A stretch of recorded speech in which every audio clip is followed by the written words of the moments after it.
Hello and welcome. I am Dr. Chonkar. I am a consultant neurologist at Fortis Hospital and Dr. Chonkar's clinic in Mulund. As you are all aware, epilepsy is a chronic disorder and the rate it's growing at an immensely alarming high rate in our country. Always it is said prevention is better than cure, and it is important to understand what is epilepsy, how one should manage this condition and make it sure that it doesn't hamper your day-to-day life. It is my endeavor to help you treat and manage your epilepsy and live a normal life. In continuation of this, I would like to go through the following wonderful health videos on epilepsy and the management of it.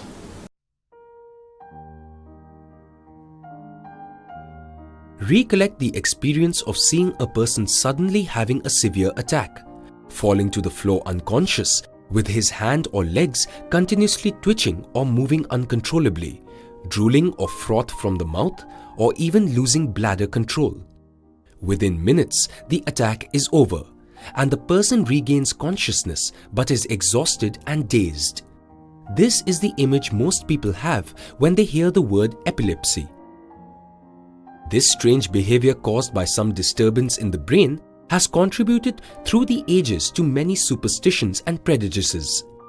The word epilepsy is derived from the Greek word attack. What is epilepsy?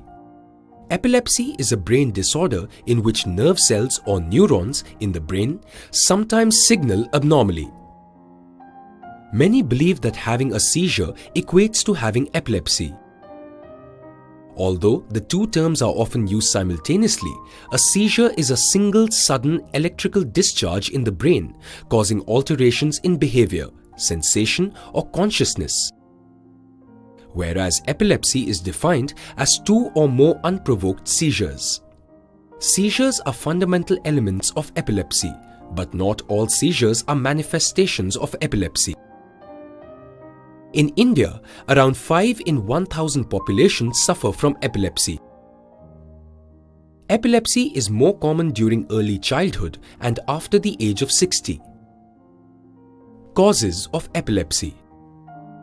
Epilepsy may develop because of an imbalance of nerve signaling chemicals called neurotransmitters. In about half of the people, the cause of epilepsy is unknown. When there is a cause that can be found, it can be head trauma, genetic factors. Some types of epilepsy run in families, and researchers have linked epilepsy to specific genes. Diseases such as AIDS, viral encephalitis, and meningitis. Prenatal injury. Babies are sensitive to brain damage that could be caused by several factors, such as an infection in the mother, poor nutrition, or oxygen deficiencies during pregnancy. Who is likely to develop epilepsy? Some things make seizures more likely for some people with epilepsy. These are often referred to as triggers. Triggers are things like stress, insufficient sleep, drinking too much alcohol, missing meals, not taking your epilepsy medications, and exposure to lights that flash or flicker. Certain factors may increase your risk of epilepsy, such as age, more common during early childhood and after the age of 60. If you have a family member suffering from epilepsy, brain infections can increase your risk, hence should be treated properly. Past history of head injury due to accident. Symptoms. Symptoms vary from person to person. Some people may have simple staring spells, while others have violent shaking and loss of alertness. Some people with epilepsy have a strange sensation such as tingling, smelling an odor that isn't actually there, or emotional changes before each seizure. This is called an aura.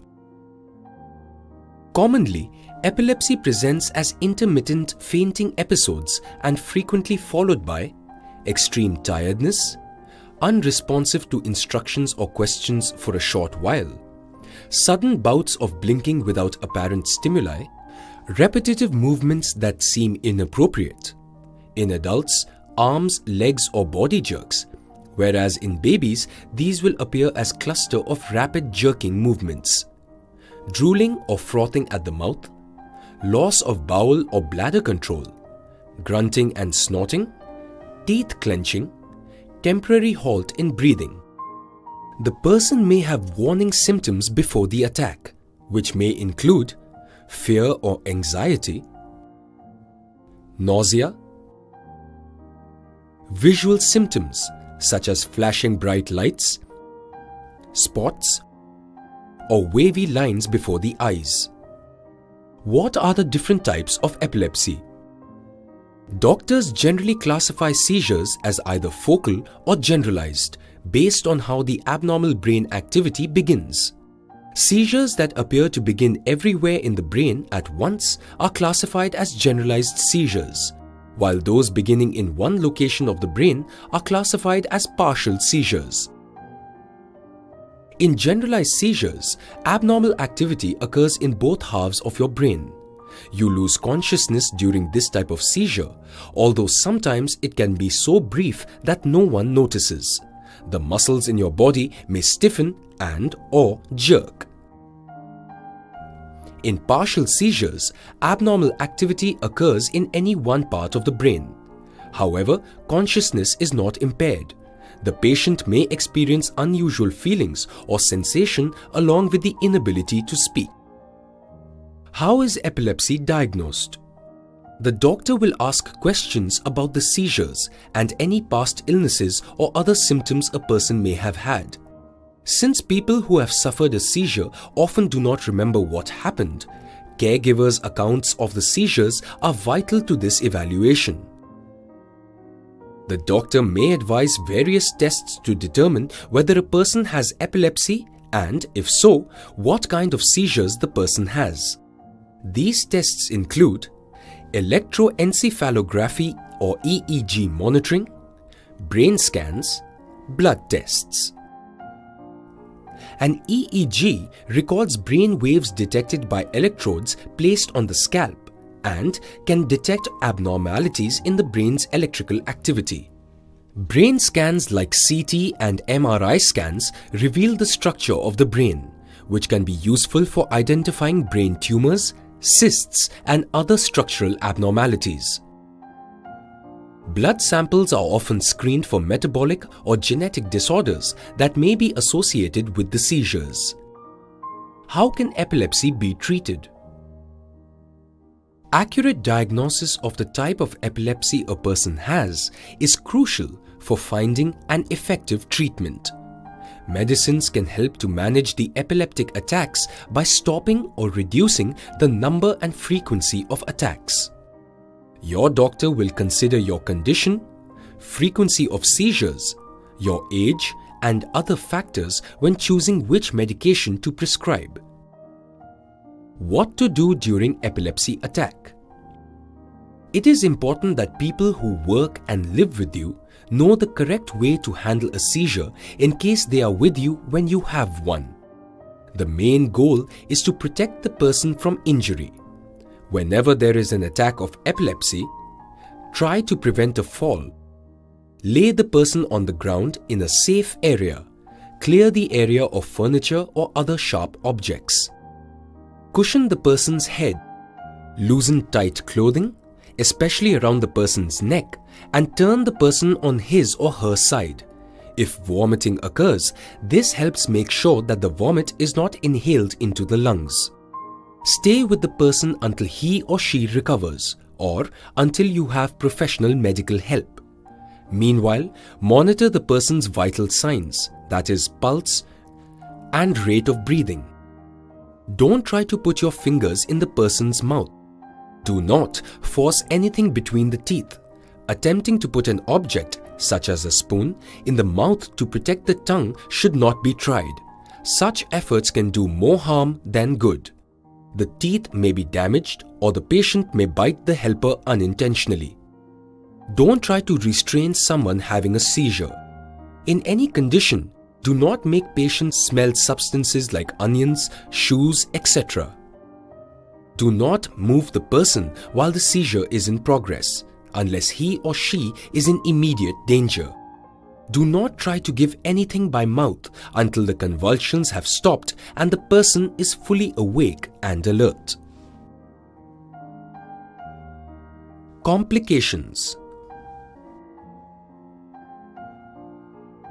Although most people with epilepsy can lead a full and active life, they are at a risk of complications. Having a seizure at certain times can lead to circumstances that are dangerous to yourself or others. If you fall during a seizure, you can injure your head or break a bone. Similarly, a seizure during driving can cause a car accident either due to loss of awareness or control. If you love swimming, be careful, as you're more likely to drown if you get an attack of seizure while swimming or bathing. Since epilepsy affects the quality of life, you are more prone to develop psychological problems, especially depression and anxiety. If you are planning to conceive, remember that certain anti-epileptic medications increase the risk of birth defects. Though most women with epilepsy can become pregnant and have a healthy baby, it is advisable to discuss it with your doctor before you plan your pregnancy. Living with epilepsy. One of the biggest concerns for people with epilepsy is how it affects day-to-day life. Most people with epilepsy lead outwardly normal lives. Approximately 80% can be significantly helped by modern therapies.